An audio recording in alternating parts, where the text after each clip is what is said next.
Welcome to What Matters Now, a weekly podcast from the Times of Israel focusing on one issue facing Israel and the Jewish world right now. I'm your host, Amanda Borschel-Dan.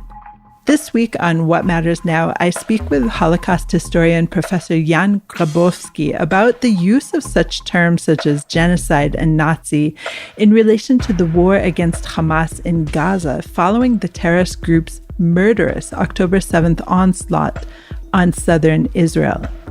The University of Ottawa professor is currently in Israel continuing work on his research, most famously published in his book, The Hunt for the Jews. His research plumbs the relationship between Jews and their Polish neighbors as the Germans invaded the country. He is reviled by some in the country of his birth for uncovering unsavory truths.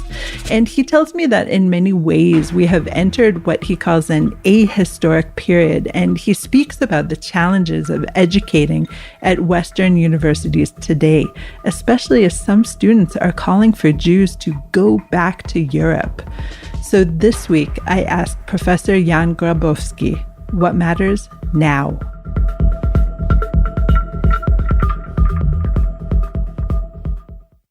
Jan, thank you so much for letting me join you today in Jerusalem's Givat Ram campus. It's my pleasure to host you here. Thank you. You are here visiting for a few weeks? I'm for a month a fellow at Israeli Institute of Advanced Studies and enjoying their hospitality and working on my projects here and at Yad Vashem. What are you currently working on? I have a project, historical project, which looks at the way in which Jewish communities in Poland under the occupation, during the initial phase of the occupation, were interacting with local Polish authorities on the level of villages and little towns, and that's where vast majority of Polish Jews lived and died. So usually we look at the huge ghettos like Warsaw or Łódź, and which were walled in, and we forget that 75% of Polish Jews lived until the mass murder began in little open ghettos without any walls. And so my project here is to look at the ways in which these people slated for death were treated by their non-Jewish neighbors on the level of a village community or a small town community. So this is the project that I pursue. That's really fascinating. And just broad strokes, I don't want any spoilers for your larger data dump later on, but broad strokes, what are you finding that they were treated as one might expect, which is not great? Well, the thing is that there is one thing that, despite being Polish citizens, Polish Jews definitely were not the members of so-called community, national Polish community. They were excluded largely before the war, and of course this exclusion deepened during the occupation dramatically. And these local authorities that I look at and local people very quickly seized the opportunity, and there is a lot of greed, of course, at the end of this file, but also anti-Semitism. So, seeing that there are goods to be, basically, it was driven by greed and by opportunity presented by the Germans, and the Germans created a system which was very open-ended. In other words, if you wanted to join, in a way, you could, in various capacities.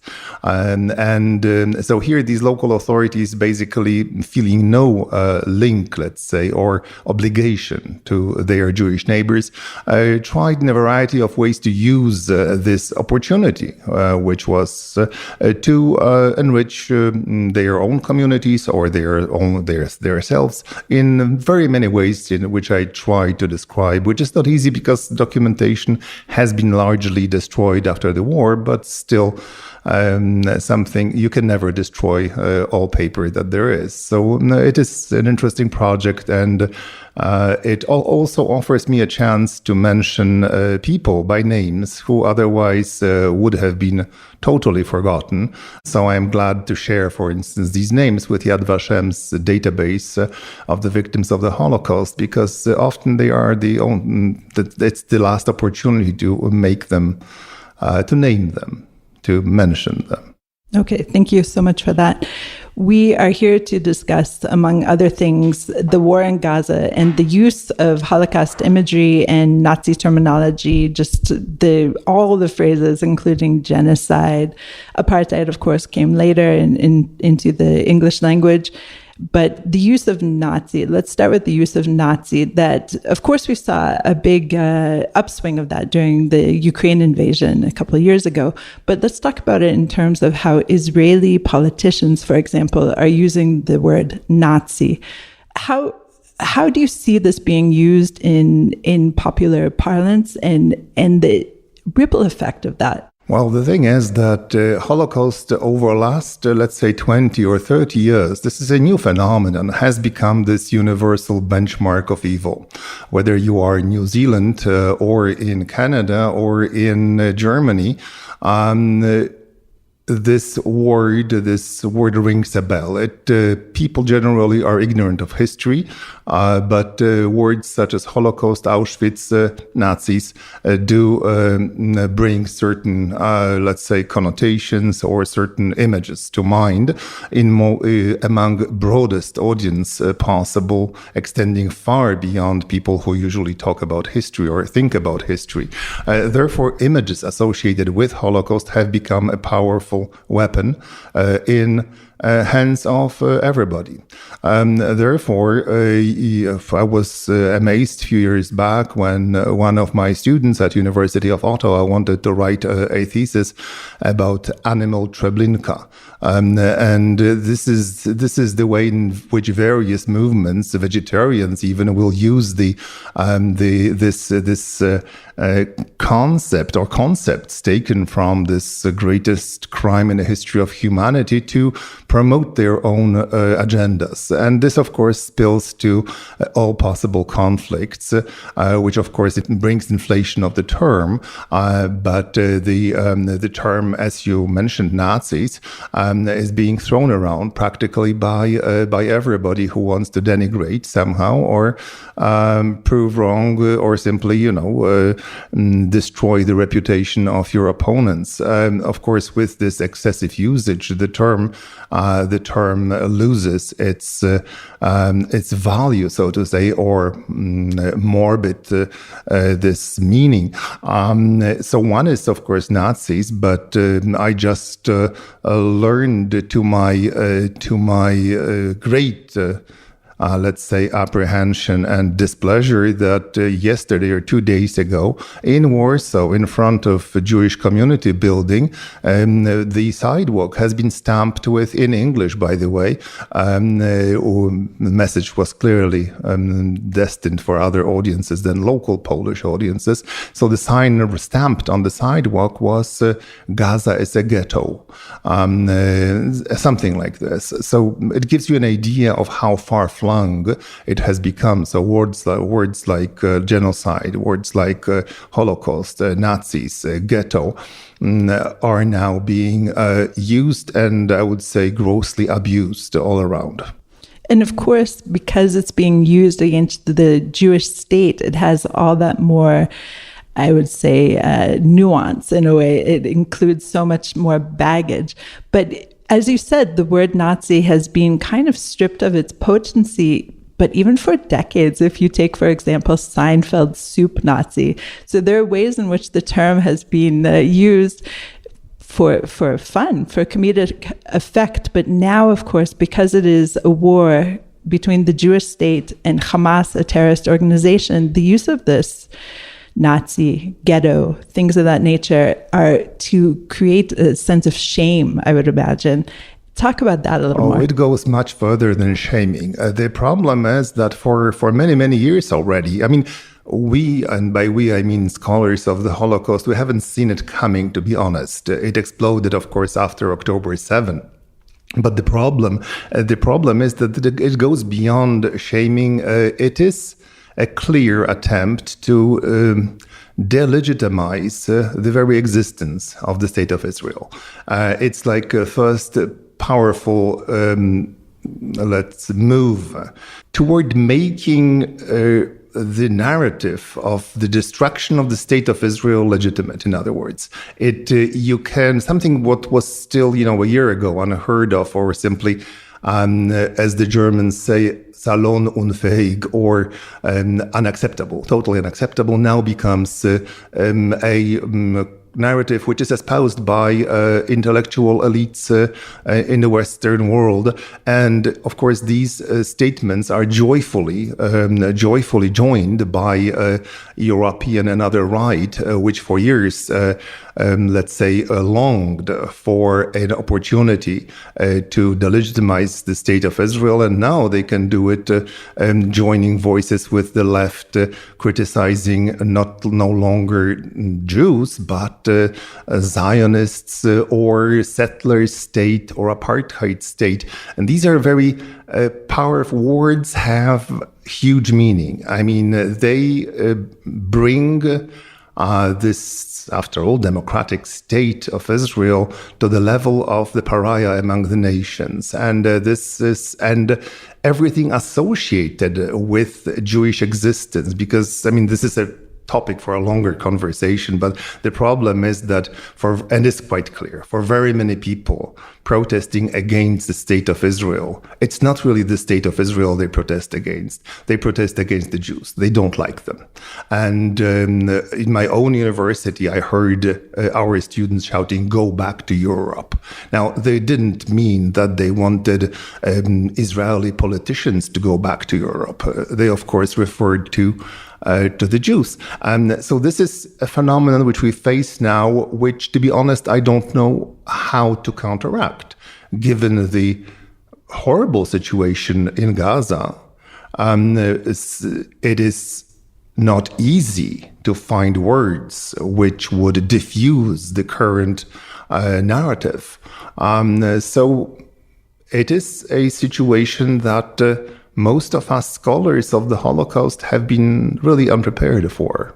What you're describing in Europe, this closing of a circle, the right and the left joining hands together with the Jews in the middle, has there ever been a period in history in which this has been the case? To be honest, I don't think anything like this. There were periods of time when certain parts, like in Great Britain, labor movement had a very strong anti-Semitic edge to them, or laced with heavily with anti-Semitic narrative. But it was always a minority within the left. Even something changed really, and Israel has been on, let's say, chopping block for a long, long time. But this universality of negative attitudes and broadness of them is something that is fairly new. And looking at the situation from my own perspective, I'm not a political scientist. I'm a historian, right, of the Holocaust. I started to become aware of the depth of these anti-Israeli / anti-Jewish feelings when I started to read books and articles which basically tried to do away with the Holocaust as a point of reference. This process has started several years ago and acquired momentum quite recently. And that Holocaust basically is an attempt to somehow overshadow the tragedy of colonized peoples of color. And that this is this white tragedy of white people who are entertaining the notion that the highest level of suffering belongs to them, and they should be removed from this position of comfort. It sounds perhaps absurd, but it translates into very, very many books and very many conferences. And this has started a few years ago, and and as I mentioned, acquired momentum.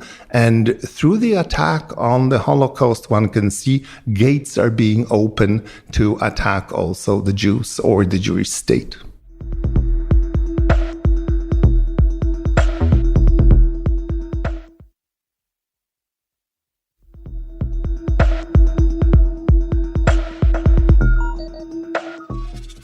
It's fascinating that this is happening at the same time in which the lexicon of Holocaust studies and genocide and things of that nature are being usurped in a way, it sounds like. Well, indeed, if you refer here to the term genocide, right? I mean, the problem is that when I read a book by an Australian scholar, Jewish scholar, about the genocides, you could already see that there was an attempt to make the Holocaust as inconspicuous as possible, to bring other tragedies to the same level. And now the term genocide is being applied very liberally to, or very popularly, to what is going on in Gaza. And some of Holocaust scholars, including many people who I respect, greatly subscribe to this opinion. And the problem is how you define, of course, genocide. And here, if there are several different definitions which are in circulation, if you adopt one which is fairly open one, you can apply it to the situation currently in Gaza, but also to many other conflicts. The thing is that this is not applied to other conflicts. It's applied to this particular one. So what is for me very disturbing is this focus on Israel. My question that I ask sometimes is, there are many horrifying conflicts. What's going on in Yemen? What's going on in China with Uyghurs? I mean, I can list this. I mean, in the Congo, the list is long and horrifying. So my question is, of course, people who protest what's going on in Israel or in Gaza are entirely entitled to do it. My question is, why do they limit themselves to this only conflict? Why not elsewhere? So this particular focus on this situation here tends to make me very, very wary and, suspicious of the motives. There are a lot of accusations that faculty at universities are kind of losing the plot in a way, and that they're so liberal at this point that they can't see the justification of any kind of ongoing war in Gaza, because October 7th happened, there was a blip and it's gone. And now all the focus is, of course, on the very terrible suffering in Gaza. And that the faculty themselves at universities are among those who are pushing for all these pro-Palestinian protests at the expense of teaching, of educating about the broader nuanced conflict. What are you seeing? Use the term liberal. I don't agree. It's not liberal. It's of course dramatically left-leaning, and it's a position which is not open to any kind of negotiation, and this is quite clear. And I am finally working in a university institution in the West in Canada. Have been working for over 32 years, and what is going now today is this expectation of uniformity. When I was going through, I was fighting Polish fascists for the last 8 to 10 years, in court and out of court. At serious personal, let's say, cost. And in the middle of all of this, my trade union and my university decided to protest against the so-called IRA definition of anti-Semitism, claiming that this definition would somehow promote the interests of the State of Israel, which is poppycock. It's nonsense. But the problem is that by my own union, by voting against this definition, pulled, let's say, a rug from under my feet, because I was using this definition to defend myself against Polish fascists in Polish court. Because in Poland, when you say Zionist, of course you don't mean Zionist. Nobody knows who are Zionists. You mean a Jew. It is equivalent. And it was like this in 1968. during vicious anti-Semitic campaigns. So we forget here in the West that this sort of branding leads simply to an explosion of anti-Semitism. So whenever I hear that people protest Zionism, what I hear are the words of Polish communists, actually, who in 1968 chose this particular avenue to get rid of all remaining Jews from Poland, sending 20,000 of remaining ones to emigration under the guise of fighting Zionism. So we have been there, we have seen it, and now it's quite shocking to see it repeated again. You have been teaching youth for, as you said, 32 years. And it appears to me that although you are a history professor, the learning of history has been, I don't know, suppressed or ignored in some of the perhaps elementary and high schools, because it appears to me that the youth of today, and I sound so old saying that, but that the youth of today are completely ignorant of the history that you just discussed, for example, not to mention World War II, not to mention the founding of the State of Israel, all of this. How do you explain that? Well, we are, witnessing a new phenomenon, and I don't want to say that young people are bad. No, they are not bad. They are simply different, and the difference is that we are facing for the first time in recent history something I would call a historical society. It's not a rejection of history; it's a total lack of interest based on a total lack of reading. And once again, the thing is that for last 15 to 20 years, we have seen a gradual departure from, let's say, traditional reading into consuming of knowledge based on digital media, which is very different than traditional reading, because you expect in digital world, you expect to see the results quickly. In other words, if you can't find an answer to your question within a few minutes, you lose interest, you move on. So the acquisition of knowledge is detrimental to acquisition of history, knowledge of history, which requires patience and reading from A to Z. And once again, it's not the question of condemning or somehow blaming the young generation. It is simply a phenomenon with which we as educators or professors, not only of history, have to learn how to deal. But the problem for the time being, the problem is that we have people who come out of high schools without any knowledge, basic knowledge of the basic concepts of their own civilization and culture. And this is a, very challenging world indeed. And are you finding this worldwide, or is this more of a North American phenomena? I think it's a world. I mean, I don't know very well the situation in Asia, mind you, or elsewhere, but in the Western world, I would say it's a phenomenon which is shared by European countries and North American societies for sure. So that makes it all the harder, I can imagine, when you're fighting the fights that you have fought in, for example, Poland, for the right to be able to research history. Does that basically summarize part of your struggle there?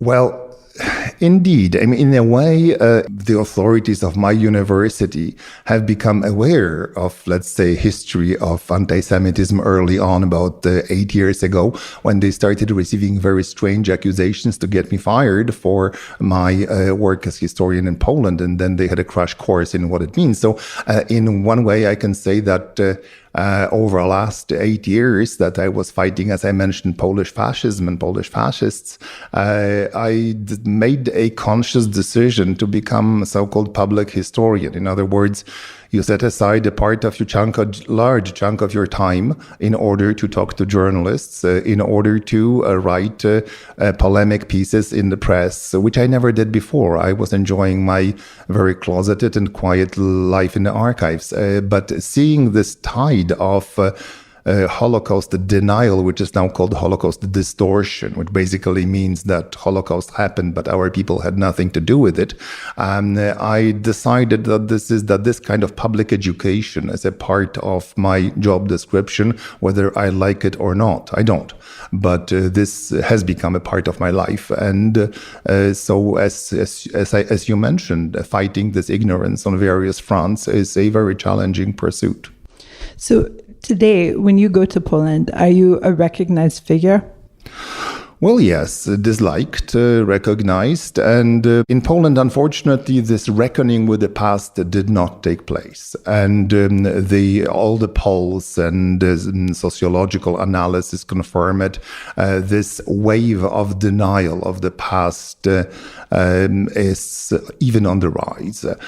So when you have a country in which Holocaust physically has happened, a country that has lost 3 million of its own Jewish citizens, practically the entire nation of Polish Jews has been annihilated. And in a country like this in 2023, you have 20% of respondents saying that war is a bad thing, but it's good that the Jews are gone. It means that 44% responding that Jews are bad because that's their nature, they can't change it. It means that we have a problem, because if in an epicenter of the Holocaust, place where nearly 5 out of 6 million physically have been put to death, you have this kind of anti-Semitism. Imagine what happens elsewhere.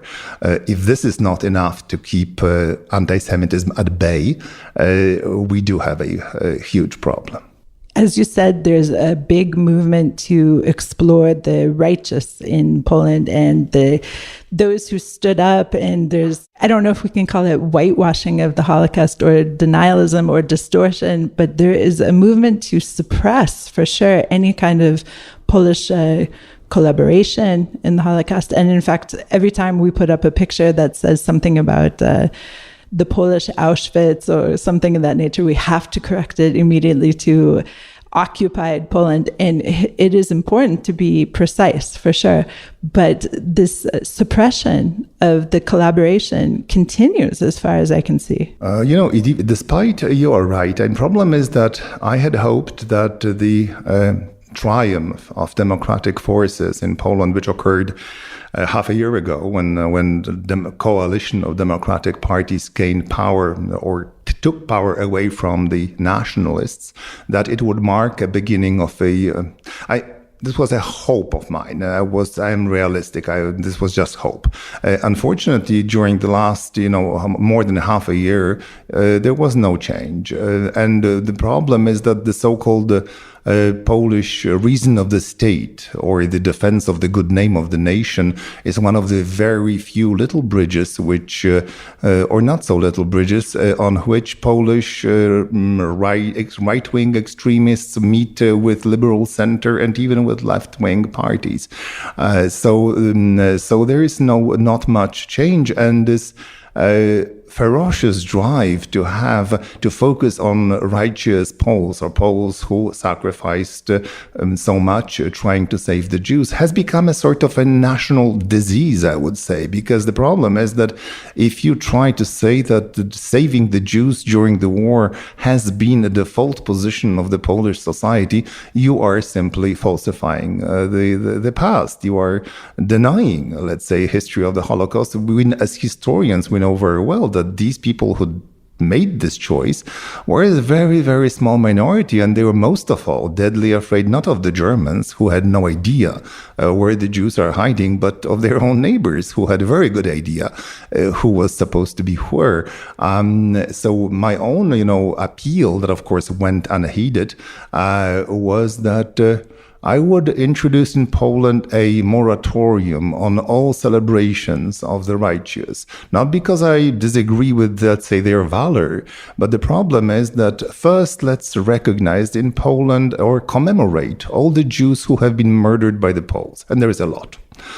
So once Polish society and Polish institutions are able and adult enough, let's say mature enough, to recognize that Polish society or segments of Polish society, many Poles individually took part in German genocidal project, and they did. And that thousands upon thousands of Jews have been murdered at the hands of their Polish neighbors. Then let's celebrate these Jews who have been murdered who had a real chance to survive. And only then let us celebrate Polish righteous. Otherwise, it is a cover-up. How do you explain the fact that it appears, at least, that Austria and Germany have reached some kind of personal reckoning with their past, and yet Poland, not so much? Well, the problem is that in Poland, and I was finally born and raised and educated in Poland, we have been raised in a cult of own martyrdom, national martyrdom, and victimization, which in a way is true. I mean, Poland was a place where German terror reached with unprecedented heights. Sacrifices and horrors imposed upon the Polish society were absolutely unbelievable.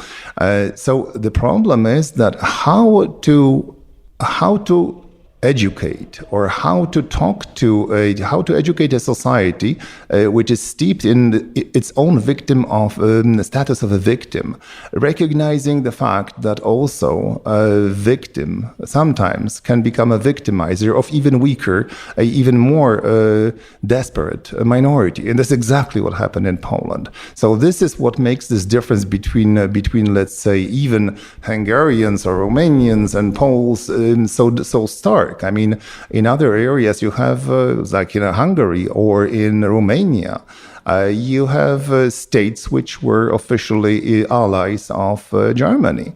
No one denies it, right? But here you have a state which has been destroyed, and people that have been cruelly imposed upon and occupied.